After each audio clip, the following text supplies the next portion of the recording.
La sociedad sufre un gran vacío espiritual que se intenta suplir con una búsqueda frenética de sensaciones, tales como satisfacciones corporales, sexuales, comidas, alcohol, etc.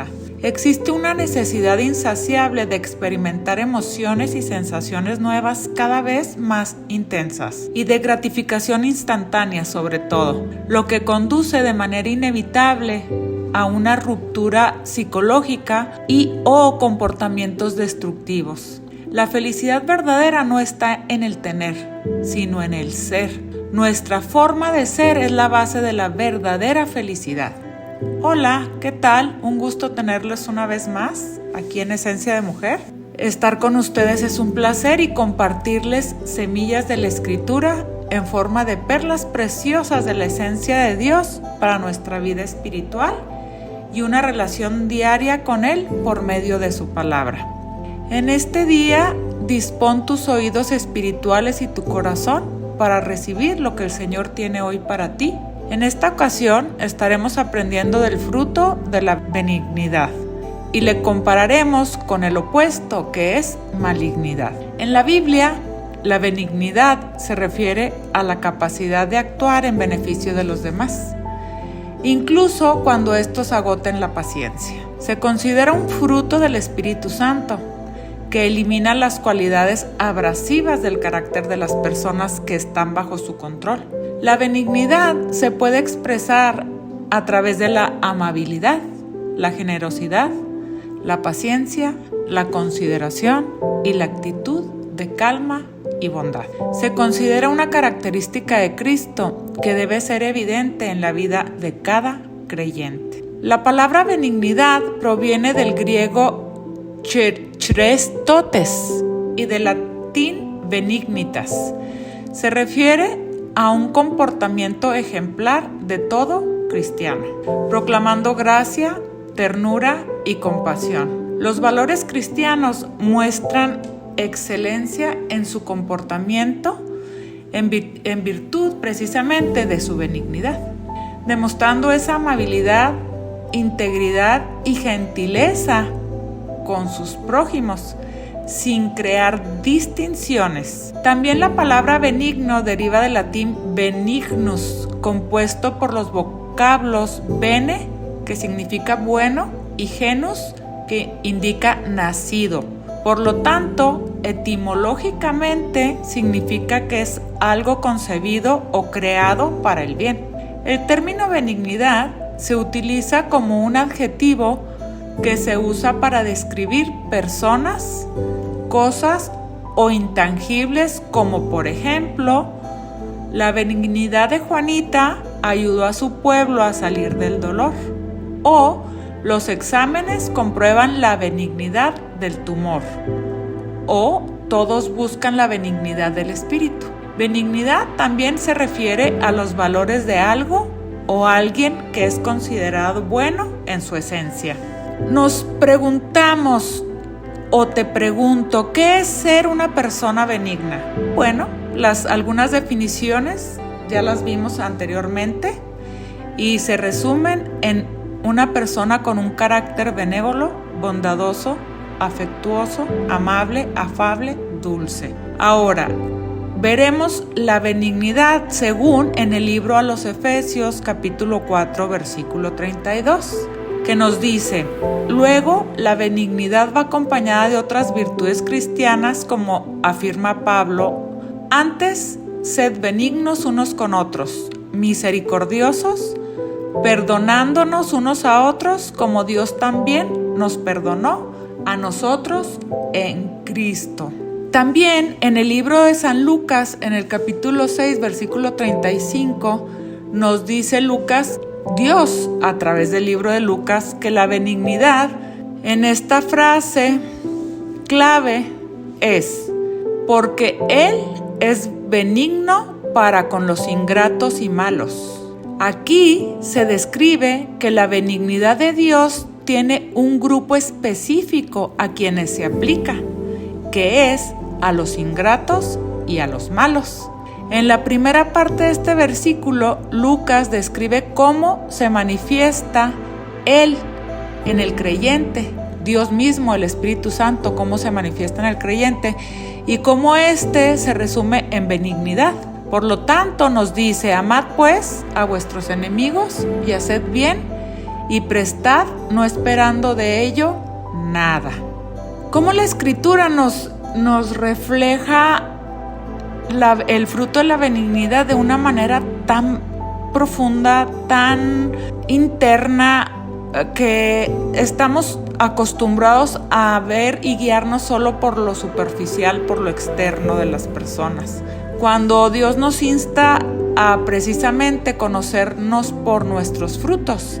¿A qué frutos se refiere? Pues a los frutos del Espíritu, a los frutos que Él ya sembró en nosotros. En otro capítulo de Romanos, capítulo 2, versículo 4, también Pablo usa una pregunta retórica para darnos una gran lección y nos pregunta: ¿o menospreciáis las riquezas de su benignidad, paciencia y longanimidad, ignorando que su benignidad te guía al arrepentimiento? Según este pasaje, el propósito primordial de la benignidad es traer el arrepentimiento a aquellos que no han creído en Dios, y que los creyentes cambien de proceder dejando las prácticas pecaminosas. En una frase, la benignidad busca restaurar a personas y relaciones. Entonces, la benignidad es el fruto del Espíritu Santo que evidencia que el creyente renuncia a prácticas pecaminosas y decide amar al prójimo y al enemigo conforme a la voluntad de Dios, para propiciar el arrepentimiento de quien lo necesita.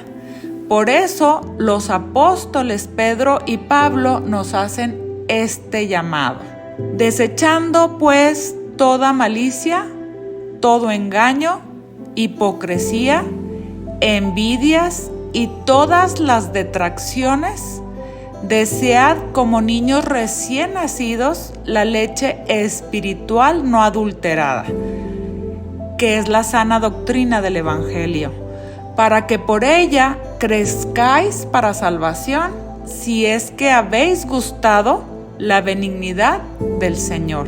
Esto nos lo dicen en la primera carta de Pedro, capítulo 2, del versículo 1 al 3. Ahora veamos la contraparte, que es malignidad, para que podamos identificar los frutos de uno y de otro.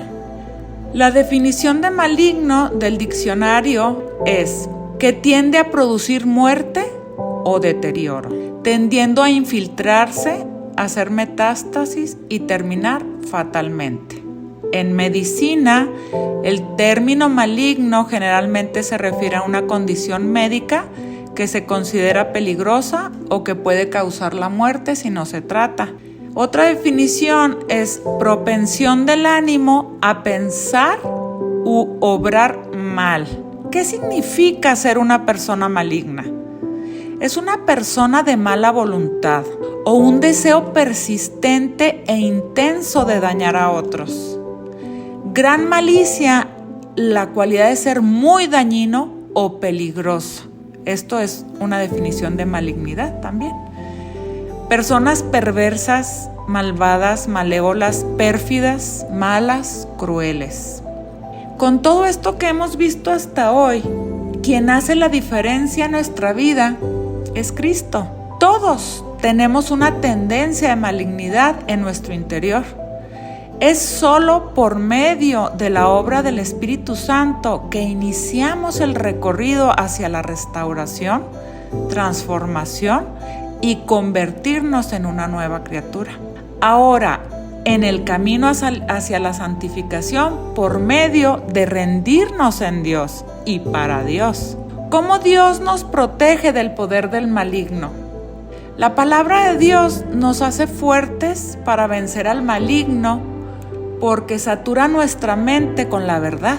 La verdad acerca de Cristo, la verdad acerca de la cruz, el Espíritu, la fe quiénes somos en Cristo, el significado del pecado, la calamidad y la enfermedad, la soberanía y la bondad de Dios. En la Biblia, la maldad se asocia con la adoración a dioses paganos, la inmoralidad sexual, la opresión de los pobres y la crueldad en la guerra. Aunque las Escrituras enseñan que toda persona es pecadora, hoy en pocos días, pocos se definen como malvados.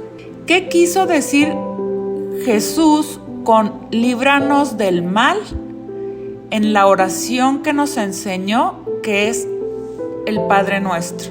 Líbranos del mal reconoce que necesitamos liberación. No necesitamos negar el mal que nos rodea y amenaza, y a veces nos abruma, ni desprendernos de él. Necesitamos liberación de ello. Necesitamos evitarlo y escapar de él, protegernos de él o a través de él. De esta manera, con lo que ya vimos y aprendimos, hoy mi mayor anhelo es que sean sembradas estas semillas de la palabra de Dios en nuestro corazón. Y en este momento te invito a repetir conmigo una pequeña oración para invitar a Dios a nuestra vida y a nuestro corazón. Dispón tu mente, dispón estos segundos para hablar con Dios. Acompáñame y repite conmigo, con todo tu ser. Señor, te pido que las impurezas de mi carácter sean quemadas por la presencia purificadora de tu Espíritu. Anhelo ser misericordioso como tú. Espíritu Santo, dame agudeza para entender, capacidad para retener, método y facultad para aprender, sutileza para interpretar, gracia y eficacia para hablar. Dame acierto al empezar, dirección al progresar y perfección al acabar. Pero sobre todo, lléname de tus frutos. En este momento, lléname de benignidad y saca de mí todo pensamiento y comportamiento maligno. Todo esto, Señor, te pido y sobre todo te invito a mi corazón para que hagas todos estos cambios en mí. Todo esto te lo pido en Cristo Jesús. Amén. Pues estamos terminando y cerramos con una escritura que me encanta también. Y es un consejo, una exhortación que nos dice Pablo en la carta a los Colosenses, y nos dice que nos vistamos pues como escogidos de Dios, santos y amados, de entrañable misericordia, de benignidad, de humildad, de mansedumbre, de paciencia, soportándonos unos a otros y perdonándonos unos a otros. Si alguno tuviere queja contra otro, de la manera que Cristo nos perdonó, así también hagámoslo nosotros. No es fácil decirlo, pero es Dios obrando en nuestro interior para poder alcanzarlo. Gracias por darte y darme la oportunidad de reinventarnos juntos en este día.